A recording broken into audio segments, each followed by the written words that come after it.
Alright, so I finally saw The Incredible Hulk. Fun fact, Incredible Hulk is, the title is a reference to the comic book called Incredible Hulk. That's kind of lame. Sticking with it. It's terrible. Okay, so first off, I'm gonna start off what I didn't like about the movie. I don't, once again, I don't like big gray villains. I feel like sometimes it just doesn't work at all or that well. Like I know with some of the DC villains, what's his name? Steppenwolf and Ares and Doomsday. Well, Doomsday kind of makes sense, but they made him too dark. Not the point though. We're not talking about DC villains today. Terrible. I don't like the big gray villains. Abomination, he was like dark green, which in the comics it looks completely different than what it looks like in the movie. And I just kind of feel like I don't know. I like this, like the I don't know. I like the way he looks. Descriptive.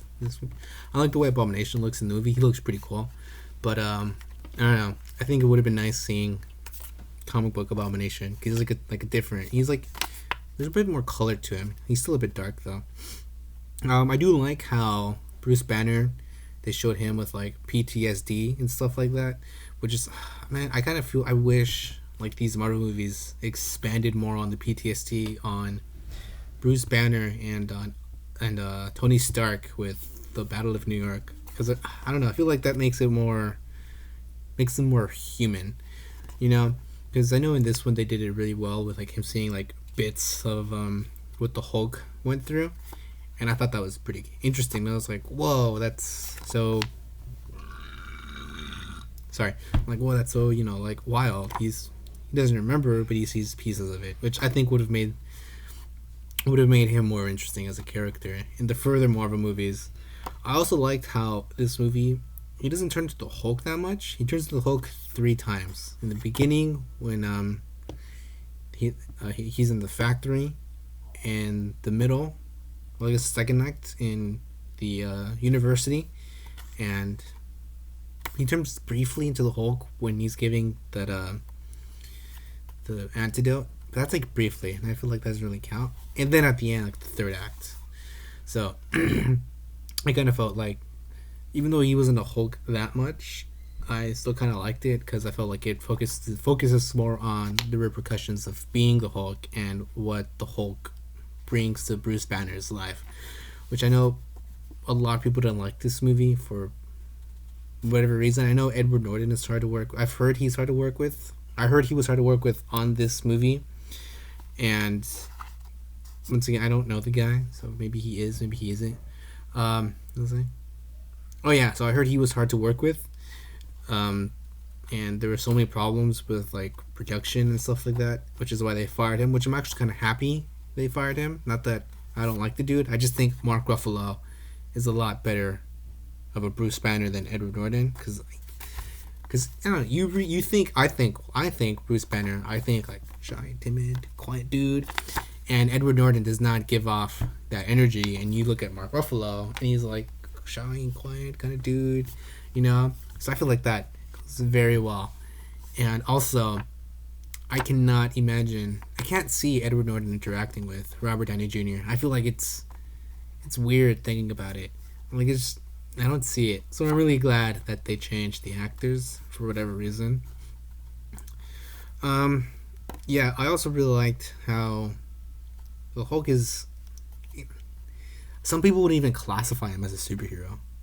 I guess technically now he is, but like he's wanted by the government. Whenever he turns into the Hulk, he kills a ton of people. He has no control over his abilities whatsoever. He doesn't remember anything, and that's like a completely different take on the superhero, which is exactly what Stan Lee wanted. He wanted is it Dr. Jekyll or Dr. Hyde?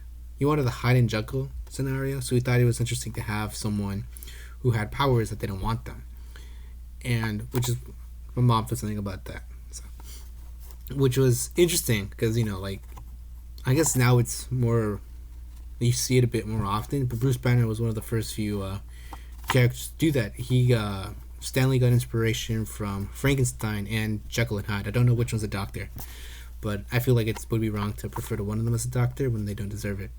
But oh yeah, Stanley got inspiration from Jekyll and Hyde and Frankenstein. It was like, all right, what if there was a guy who turned into a Frankenstein? Although typically you see Frankenstein, you see him as green. Hulk wasn't originally supposed to be green. He turned green later on. There's a problem with printing. That's why in this issue, where is it? He's gray. It's initially supposed to be gray. Was Frankenstein supposed? Not relevant. Yeah, so I feel like that's interesting. You know, he's a guy that doesn't want his superpowers because whenever he activates them, he kills 100 people. And even in the comics too. I remember a few years ago there was Civil War 2, and Hawkeye kills Bruce Banner, and he gets put on a trial, and it's a whole thing, and he feels super bad about it. But he had a justified reason, and he gets put on this trial or whatever, and it's like a big thing throughout the world, and he walks away innocent. He's declared as innocent because so many people were terrified of the Hulk, and so many people did not like the Hulk that they're like, thank God someone finally killed him. So they let him go. He's free. He's innocent. Hawkeye is declared as like one of the biggest heroes in the eyes of civilians, and the other heroes, some of them knew, like they were close with Bruce Banner, so they were kind of like, oh man, you know. So it was a whole drama fest, which was really interesting just to see that, and kind of how it just, this comic book came out in like 2016, but just kind of like seeing the similarities between the movie and the comic book and how much people really do not like the Hulk, which is really interesting to me. And also, I think I wrote down a few things here too. Oh no, I didn't. Oh yeah, that's pretty much it. I also liked how in this movie you see him trying to find the cure and him failing consistently, and he really just wants to be a normal human being. And then, you know, just kind of seeing through his whole journey of like struggling with the Hulk persona, and then by the end of it you see him kind of like come to terms, and he's like, all right, you got to play with the cards you dealt with. So I like that journey, just kind of like accepting your flaws and then working with them instead of trying to work without them. So, you know, so sometimes you have to accept what you're stuck with, which actually is a revelation. Anyways, yeah, that's pretty much what I liked about the movie. He was never meant to be a hero. Focuses more on the repercussions of Hulk. It really focuses on the Bruce Banner aspect. I like Ruffalo more than Norton. I don't like the big gray villains all that much. Some of them work, some of them don't. You know, I guess you have to...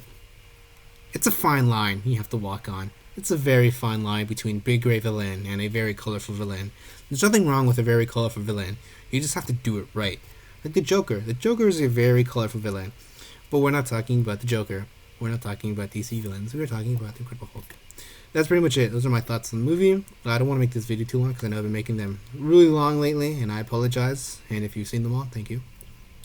Talking about my mom now. My mom's thoughts on the movie is she did not like it at all. Not for like the story-wise or whatever, but she didn't like how Bruce Banner struggled with the Hulk. So she didn't like how like he was struggling with that, and how kind of the same thing. Like all the reasons that I like the movie is the reason she didn't like the movie, because she sees that he wants to do good, but he can't do good, and he ends up killing a lot of people, and that's just on his conscience. And she grew up watching the show, so she was kind of expecting it to be a lot more like the show. And then when we were watching the movie, she was like, "Oh, what is he doing?" And I was like, "Oh, he's trying to get rid of his superpowers because he doesn't want them." And she's like, what a dummy. Why would you want to get rid of his superpowers? And then we saw the whole movie, and she was like, damn, now I know why he wants to get rid of his superpowers.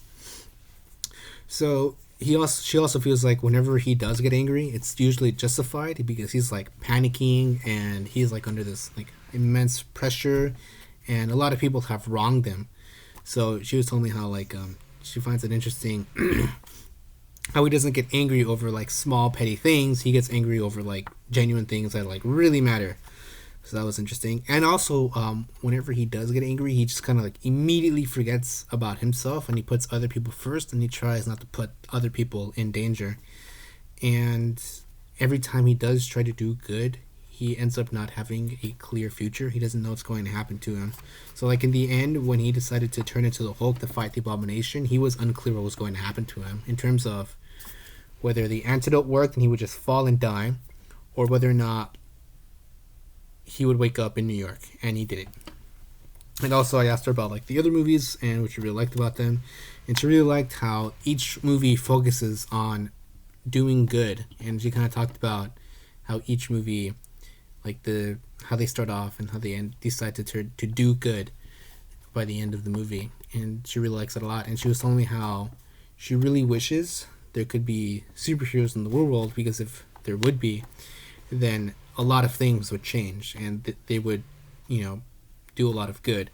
But also, if they did exist, they would have to, villains would exist as well, so that's not good. But I don't think she thought about that, but that's fine. Also, what did she like? She also likes how they're all connected. And I told her all of these movies kind of tell one story eventually. So she finds that interesting. And what else did she say? Oh yeah, did I say this? She didn't like how Bruce Banner doesn't have a stable life. It's very unstable. He doesn't know where he's going to be the next day, and he doesn't know if he has money to buy clothes, food, basic transportation, So he's essentially pretty poor. And she doesn't like that about the character, because he's not like... Sorry. He's not like a typical superhero, which is what Stanley wanted, but she didn't like that about him. About Bruce Banner, not Stanley. And also, there's something else. Oh yeah, she's like, she's saying how like she thinks throughout these movies she's going to see the Hulk think a bit more, because in this one you can kind of see, she noticed how he kind of talked to Betty, and he said a few words. So she was like, oh, he's going to like be able to think just a little bit more. But she hasn't seen Endgame, and it's going to blow her mind.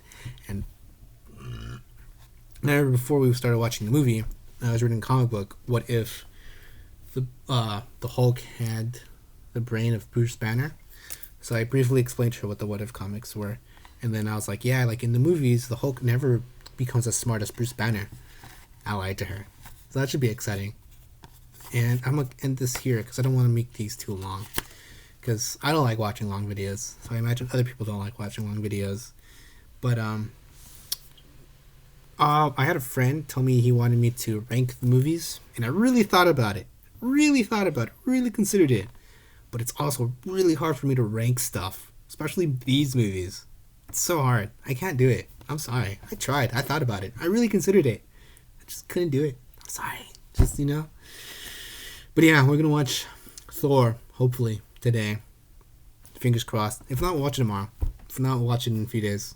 I mean, we have... How many more movies do we have to go? Like 18? Alright, anyways, I'm going to end this here because I'm talking way too much. If you have any suggestions other than movie rankings, I'm willing to hear you out.